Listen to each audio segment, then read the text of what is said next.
When HTI got disbanded, what happened? Not only their followers went rogue, even less radical Islamists also went mad, as the rogue members were able to use the rhetoric that the government is anti-Islam, making even the less radicals become more radical and becoming more oppositional towards the government. So it shows that shunning these groups away are not the best way for democracy to do so. When they brought up the idea that the campaigns in our world will be negative or etc., we admit that it might be negative to some certain extent, but it's not exclusive at all on our world. Because let's compare what will happen in their world. In their world, these campaigns will happen informally. Only happens between the similar people in similar groups, but it's easier for them to use grassroots campaigns, for example. Using like grassroots radical underground pengajian, for example. Because these movements are not legitimized, they're going to use ways that they can gain more grounds. So, but even if we caught them, we can only label them as hate speech. But that's it. It's not going to solve, because there will always be another dissidents that will rise among their ranks and will try to say that the government is anti-us. Government doesn't want us to be part of society and creates the rogue movement even further. But to the very least, in our world, if they enter the political sphere, they can be disqualified, for example, by KPU, or receive appeals in the election later on because they are not playing politics fair as the other parties. We show them that if they choose to use negative campaigns, that they are not pro-people, they are only radicals, and we can even utilize that to be against them. So that's why that in the end, if our aim is to attack them, it's better in our world. But at least what we aim also is for them to change the way they campaign. If they want to gain more grounds, if they want their grievances to be heard throughout the country or the archipelago, for example, then exactly they will have to use data-backed proposals of policies. Like educational policies, economic policies will happen better in our world, because these organizations will have the incentive to do so, because in order for them to have more ground in the political sphere, they have to do that so others can vote for them as well. But in your world, they will be able to gain more grounds of fellow radicals that will always be discriminatory toward others. So we don't understand why their world is significantly better. Two issues that I want to talk about. Number one, that why it is principally incorrect for us to shun them away. And second, that why including them is more important in evolving our democratic process. First issue on why it is principally incorrect for us to shun them away. My previous speakers have explained to you the importance of this context. Yes, true, all types of democracies might have radical groups. But the democracies that most likely will face this issue are more often than not young democracies. Why? Because they have gone through bloody civil war, perhaps. They have gone through dictatorship for 32 years, like Indonesia, for example. The people of these countries are hoping that their lives can be better. So of course, there are different groups of people with different types of ideas that can help the country to be better. Everyone is entitled to that because they have been so accustomed to bloodshed or any oppression. So that's why that in the end, we become democracy. So we become better. We try to cater to everyone. At least we try to. Shutting some parts of the group that are not aligned with ours does not mean they are inherently evil and us inherently angelic. So we must include them as part of us.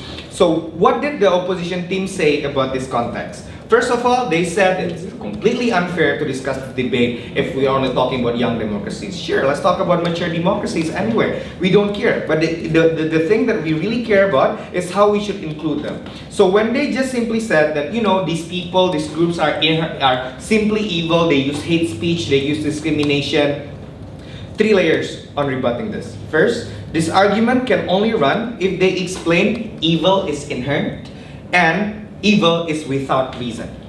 Second, we reject this promise, because this thing that radical extremists become extremists, for example, are with reason. Some want to change the system simply because they are dissatisfied with the current governmental system. And our solution, shut them away, so we are not correcting our system. We are not listening to them. For instance, radical Islamists want khilafah because they believe it's the best governance. Because they have been hiding underground with fellow radicals. Since there's no way for them to connect with other people because they're deemed as abomination in the society, they will only discuss with their fellow radicals, for example. So take a look at GUM, for example. We manage to avoid crisis because we engage instead of shutting and fighting with them. Look, they still vote. They still have political candidates. They still engage in our democracy. It's still still intact. So we don't understand that why engaging and making them a valid equal in the political sphere is a bad thing at all. But even if they are inherently evil, it's better to show that they are inherently evil in the political sphere. In the former political sphere, that people can see and judge if these groups are groups with legit policies perhaps, or just groups voicing out discriminatory and hate speech. So that's why that in the end, it's better if we put them on the spotlight so people can see whether or not they are inherently evil. It's better to put them in the spotlight rather than letting them go underground. Because if they go underground, then we make them bigger. We make them worse. So that's why that we believe that it's principally incorrect for us to shun them away. Second issue, evolving our democratic process. My second speaker has done a marvelous job in explaining that why it's important for young democracies to be bold in order to be more mature. What we consider as opposition today are extreme to ours. That's why they are opposition. Otherwise, if they're not extreme to our ideals, they will not be our opposition. But we label them as opposition and we treat them as equals. But what's the difference between opposition and extremists? Extremists, we shun them away. We told them that you are not legit. We told them that we are not equal, so we are not going to engage and we're not going to discuss with you. Making them even more rogue, completely dismissing their grievances and existence, are the reason why they became literally extreme and violent in showing themselves and gaining followers. Unlike the way we treat our equals or our oppositions. We debate, we provide data, we evaluate each other. This is a sign of a mature democracy. And in order to do that, we have to engage to our opponents in courteous ways, and our voters will be more habituated with polarizing ideas so they become more equipped with ways to weigh different types of policies. Dismissing our oppositions like the way we do to these extremists,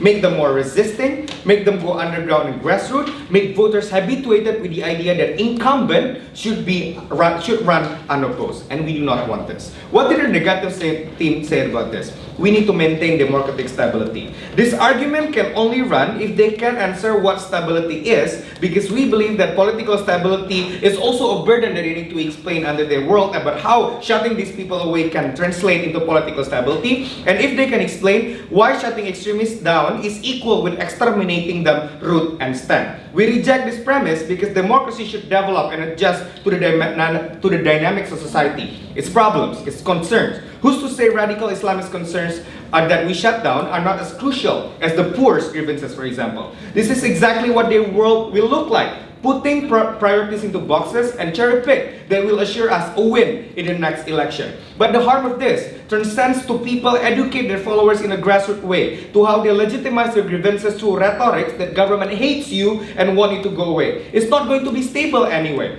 So take a look at FPI being shunned away. Even if their hero is now a minister, they still express their disappointment to Prabowo because it's Prabowo who got recognized, not these Islamists. That's why we need them to be in the party, so we can engage with them. So that's why I vote for government.